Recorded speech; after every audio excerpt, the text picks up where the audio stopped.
What if I told you that the trend to scroll past every day is silently shaping the way an entire generation eats, thinks, and even lives? What if behind the endless plates of food, the viral views, and so-called harmless entertainment lies a deeper, more dangerous problem? Today we are uncovering how the rise of mukbang culture and the normalization of overeating are not only harming our health but affecting our spiritual walk with God. This isn't just about food, it's about our focus, our priorities. It's how the enemy is using one of humanity's oldest weaknesses, appetite, to pull us away from God's purpose.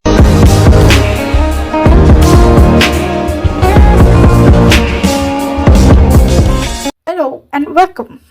Today we are diving into something that's become so common it almost feels normal. Overeating for entertainment. You might have seen it. People on camera consuming large amounts of food while thousands or even millions watch.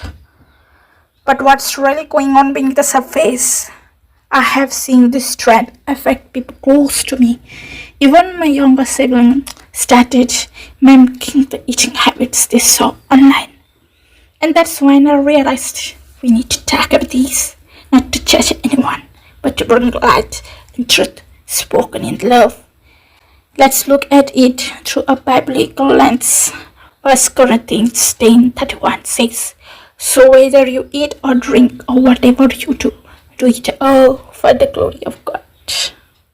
Mukbang, which started in South Korea, was originally about connection, people eating while live streaming to combat loneliness. But it didn't stay that way.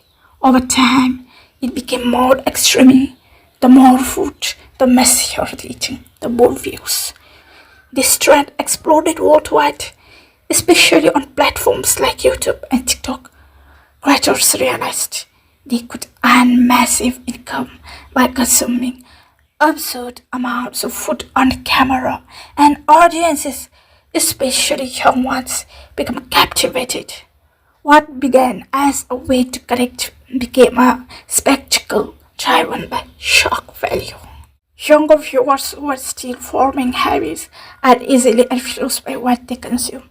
And when they constantly see overeating being celebrated, it sends a subtle but powerful message.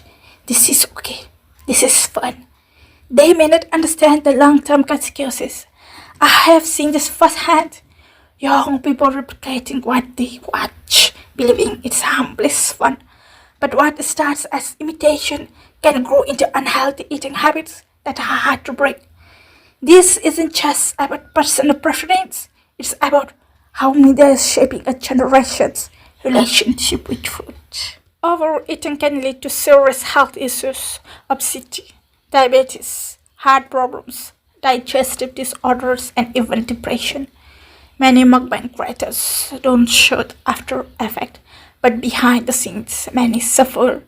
Some have even come forward with admissions of weight gain, health scares, and eating disorders. The Bible gives us wisdom about moderation. Proverbs 25:16 says, "If you find honey, eat just enough. Too much of it, and you will vomit." God designed our bodies with limits, and ignoring those limits is a form of self-harm, and that's marked by entertainment. This isn't just a physical issue, it's a spiritual one. Gluttony, one of the 7 deadly sins, is about excessive indulgence, and food, while necessary, can become an idol. When we seek comfort, escape, or fulfillment in food instead of in God, we create a spiritual imbalance. In Genesis, we see how appetite leads to the fall. In Hebrews 12:16, Esau is described as godless for trading his birthright for a single meal. That's how serious it can be. Satan uses our natural appetites, whether for food, fame, or attention, to distract us. When we are consumed with consumption, we lose focus on our calling. So why do creators keep doing it? The short answer: money, and attention. Viral video means ad revenue, sponsorships, and fame.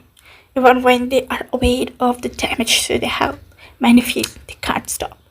Their identity becomes tied to how much food they eat and how much they're pressed for it. Ecclesiastes 6:7 says, all the toil of man is for his mouth, yet his appetite is not satisfied. They are chasing satisfaction in a place that can never truly give it. So what can we do? First, be aware. Not all content is harmless.